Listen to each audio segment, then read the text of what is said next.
Allah gave us this book so we continue to recite it and memorize it and reflect on it. And every time we do, the light gets a little stronger and a little stronger and a little stronger and a little stronger.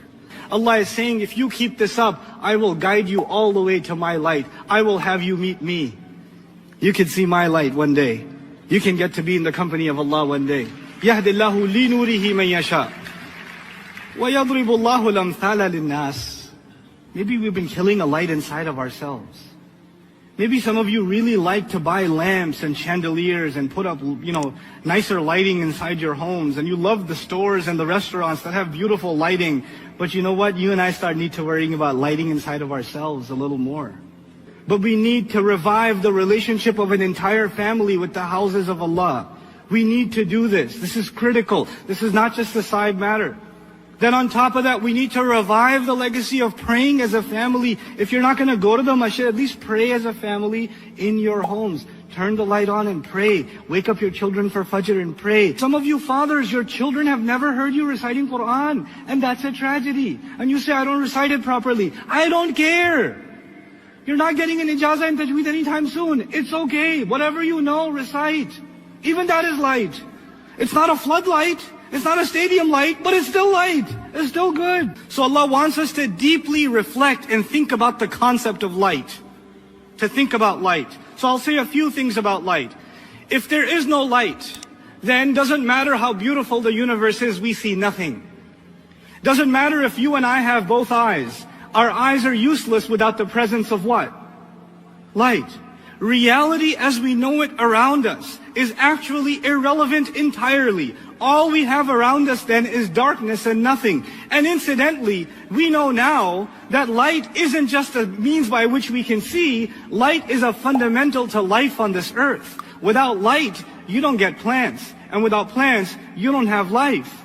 Light is essential to life. There are two things. In the Arabic language, by the way, one of the words for eyes themselves is nur. Vision itself is also called nur.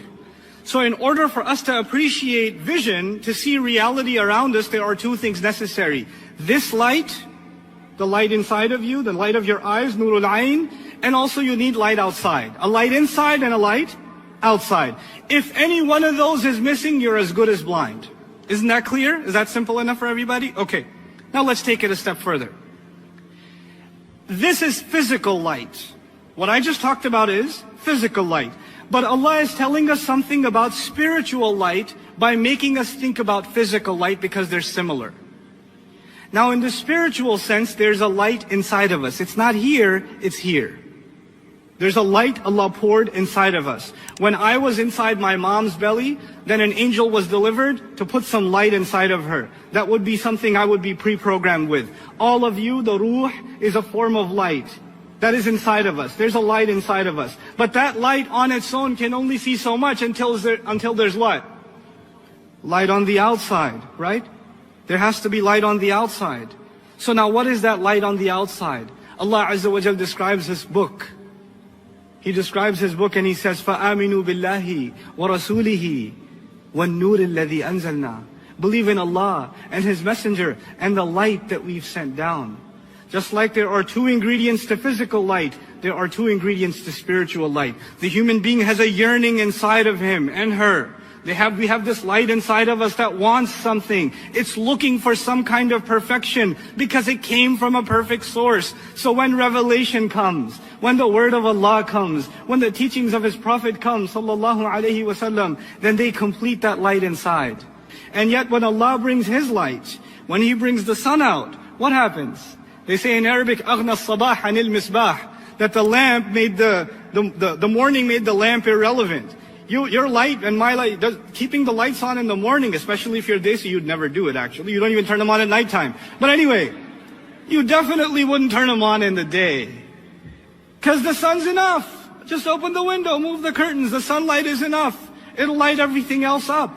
In other words, Allah's light is overwhelming and undeniable. There's no escape from it. It's everywhere.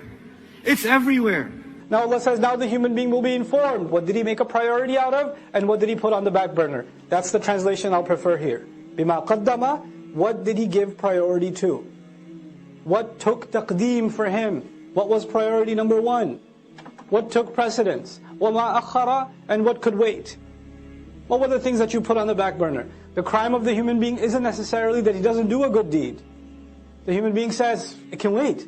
I can do it later. The crime of the human being isn't necessarily that he doesn't leave sin. He says, I'll leave it later. Or, let me do what I want right now. I'll do that later. I have time. Taqdeem and ta'khir, not the grammar one. The one for life. Human beings will be thoroughly informed. What were your priorities? What did you put ahead? What came first for you? What came later for you? Bima qaddama wa akhar. The other meaning of qaddama wa akhar in Tafsir Juz Amma I mentioned also. Qaddama also means what you've sent forward. You've done deeds, you've done works, and every one of them are waiting for you. Our deeds are waiting for us. Kullu nafsin bima kasabat rahina. You've sent collateral over. You've sent deeds over for processing. And you're going to meet those deeds on Judgment Day. I don't meet my deeds now, I just do them now. I will meet them then. وَوَجَدُوا مَا عَمِلُوا حَاضِرًا. Then you're standing face to face in front of their salats. If your salat was lousy, you'll be standing in front of a lousy salat, staring right at you. That's what it's going to be. If you were lying, cheating, backbiting, angry, arrogant, condescending, whatever you were, you'll be looking right at you in the face. And then you're going to say, مَالِ هَذَا الْكِتَابِ.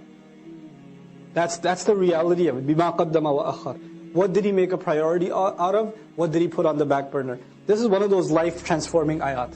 The human being will be thoroughly informed. This was your priority. This is what you spent time on. This is what you did with your free time. This is what you thought can wait. You had all these dreams. I want to memorize the Qur'an. What did you do for it? How many seasons of how many TV shows did you watch instead? That was a priority for you.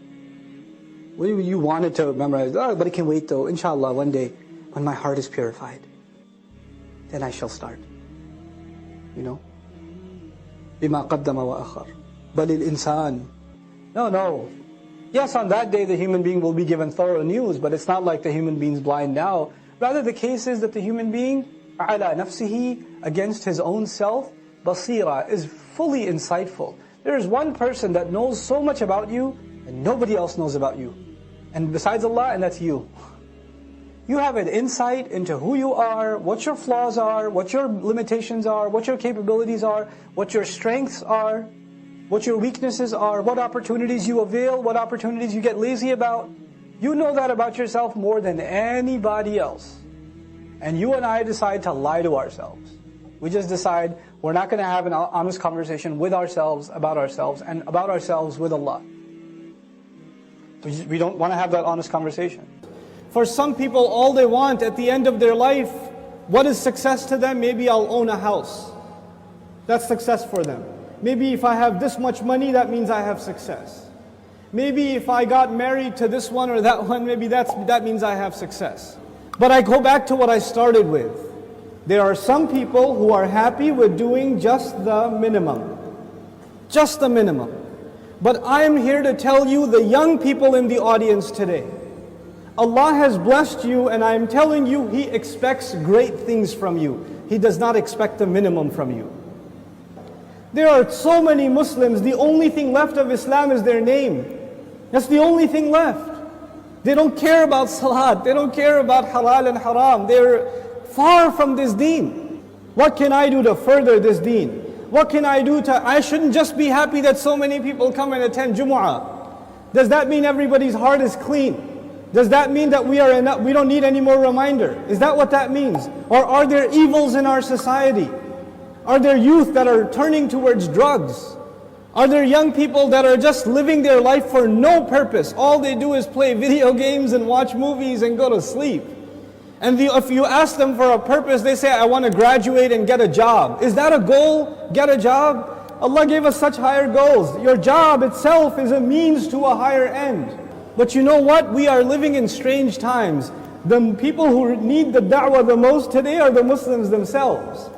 But even if you get a good job, but you don't do your job.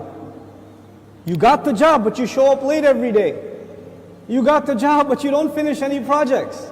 You're sitting there at the desk wasting your time. You're going to lose that job. Somebody else will come and do it for you. You will not keep that job even if you qualified. Qualifications are not enough. You have to do the work.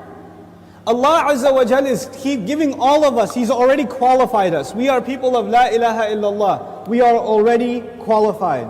But that doesn't mean we're doing the work. If we don't do the work, if we don't concern ourselves, if we don't care, then you know what's going to happen. إِن تَتَوَلَّوْا يَسْتَبْدِلْ قَوْمًا غَيْرَكُمْ ثُمَّ لَا يَكُونُوا أَمْثَالَكُمْ. You turn away and Allah will replace you with a nation other than yourselves, and they will not be like you. They will not be lazy like you. And those are when young Muslim people have real iman, when young Muslims have real strength in their belief, then they have the power to change the world. They have the power to make the world a better place. But when young Muslim people don't have real iman, they don't have real conviction, then they are a waste of space. They are a waste of society, a waste of a generation. The only thing in their life, the most important thing in their life is when is the next movie coming out. The most important thing is when is the next iPhone coming out. The next most important thing is, man, I wish I had that car. That's it. Your life doesn't go any further than that. My teacher used to say that Islam is similar to climbing a mountain. You know, when you're climbing a mountain, you throw a hook and you climb. If you throw a hook not very high, then you will only reach that much. You can't reach any further. If your goal is money, if your goal is a six-pack, if your goal is a car, if your goal is a promotion, if your goal is entertainment, if your goal is girls, whatever your goal is, then you're only going to get that, you won't get anything else. But if your goal is something higher, to serve something more than yourself, you don't live a selfish life, you want to live for the sake of Allah and for the benefit of others, that's how you want to live, then you will benefit yourself definitely, but you will be honored in the eyes of Allah because you set your goal much higher. Our deen in this beautiful ayah, Allah Azza wa Jal describes it, قُلْ هَذِهِ سَبِيلِي. This is my path. A sabil is a path. And you know what? Allah did not say in this ayah, قُلْ هَذَا دِينِي. This is my deen. Tell them this is my religion. This is my Islam. This is my truth. This is my book. He didn't describe it with any other language except this is my path. And all of you know a path is like a journey. So Islam itself is being described as a journey in this ayah.